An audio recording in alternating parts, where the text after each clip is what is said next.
Hello everyone, আসসালামু আলাইকুম। কি অবস্থা সবার? আশা করি সবাই আলহামদুলিল্লাহ ভালো আছেন। আমিও আলহামদুলিল্লাহ আছি ভালোই। আজকে ঢাকা ব্যাক করতেছি, ভাই ব্রাদারের বিয়ে আজকে। তো ওইখানেই যাওয়া লাগবে, তাড়াহুড়া করেই যাইতেছি। তো যাওয়ার পথে ভাবলাম যে আপনাদের সাথে কিছু কথাবার্তা বলি। এখন কথাবার্তা মেইনলি বলতে চাইতেছি যে ফোরবির যে মাইলেজ ইস্যুটা সবাই ফেস করেন, ওইটা নিয়ে। আগের 2019 মডেলের 4বিটাতেও 2021-এ যে এক্স কানেক্ট আসলো ওইটাতেও, আবার এফআইতেও অনেকে মাইলেজ ইস্যু পাইতেছেন। এটা নিয়েই কথাবার্তা বলবো, আশা করি সলিউশন দিতে পারবো। অনেক আগে থেকেই 4বি ইউজ করি আমি, 4বি ইউজার আমি প্রায় 3 বছর হইল, 3.5 বছর এইটা দিয়ে। তো এখন এত বছর চালানোর অভিজ্ঞতা থেকে আসলে একটা জিনিস বুঝতে পারছি যে ফোরবির মাইলেজ ড্রপটা হয় কখন। ফোরবির মাইলেজ ড্রপটা হয় আসলে রেডি পিক আপটা যখন ইউজ করা হয়। হ্যাঁ, বুঝতে পারছি রেডি পিক আপ দিছে তো ওইটা চালানোর জন্য।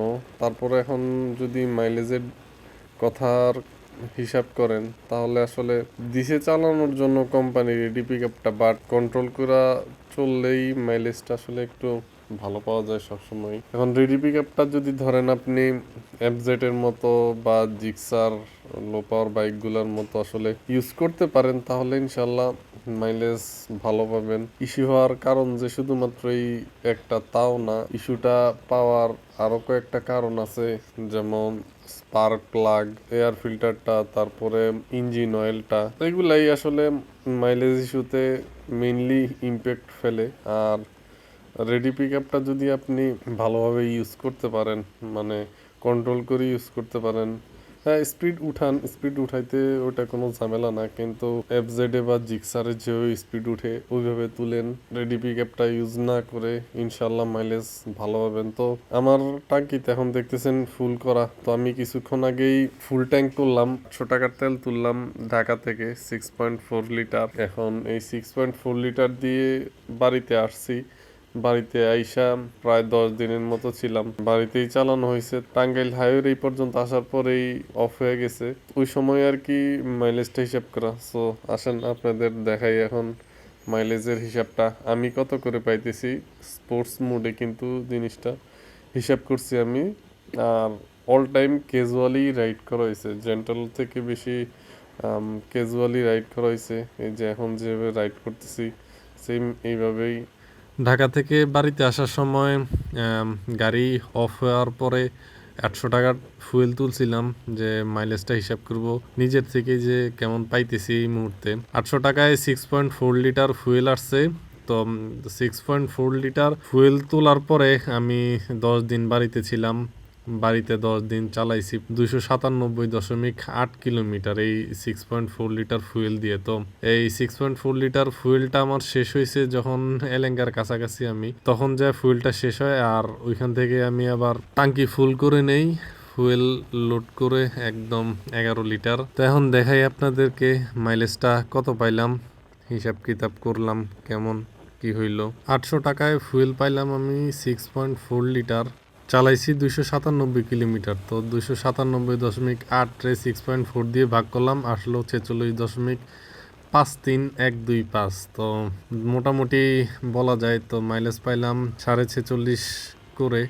আলহামদুলিল্লাহ স্পোর্টস মোডে অনেক ভালো মাইলেজ পাইছি। তো ইউজুয়ালি চালাইছি আমি ওইভাবে যে স্পিড আপ ডাউন করছি, বাট রেডি পিক আপটা তেমন একটা বেশি ইউজ করি নাই, মানে নর্মাল ভাবেই ইউজ করছি আমি। রেডি পিক আপটা একদম হাই পিক আপে সবসময় মানে দুপদাপ টান টুন দিই নাই, এই আর কি কাহিনী। আলহামদুলিল্লাহ মাইলেজ অনেক ভালো পাইছি।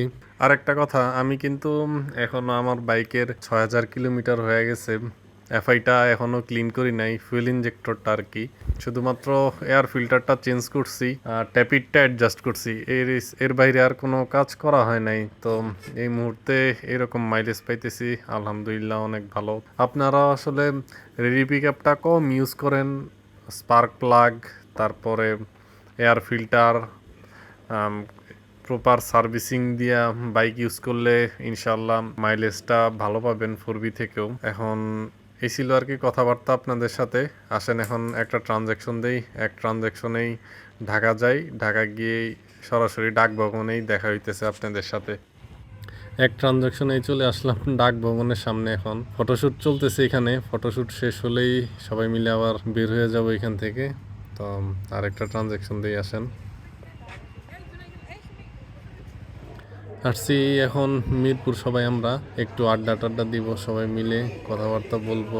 ভাই ব্রাদারের বিয়ে আজকে, খুশির দিন সবারই, জীবনের নতুন আর একটা অধ্যায়ের শুরু হবে আর কি আজকে। সোহেল রানা ভাই, জিয়া ভাই, সবাই আমরা বসেই রয়েছি এখানে। প্রোগ্রাম শেষে বের হয়ে পড়লাম, এখন ব্যাগ চলে যাচ্ছি। জিয়া ভাইয়ের পিছনে আমি পিলিয়ন হিসেবে আছি আর কি। সবাই মিলে একটু আড্ডা দিব, আড্ডাটা না দেখাই আপনাদের। তো আজ এই পর্যন্তই, সবাই ভালো থাকবেন, সুস্থ থাকবেন, আল্লাহ হাফেজ, আসসালামু আলাইকুম।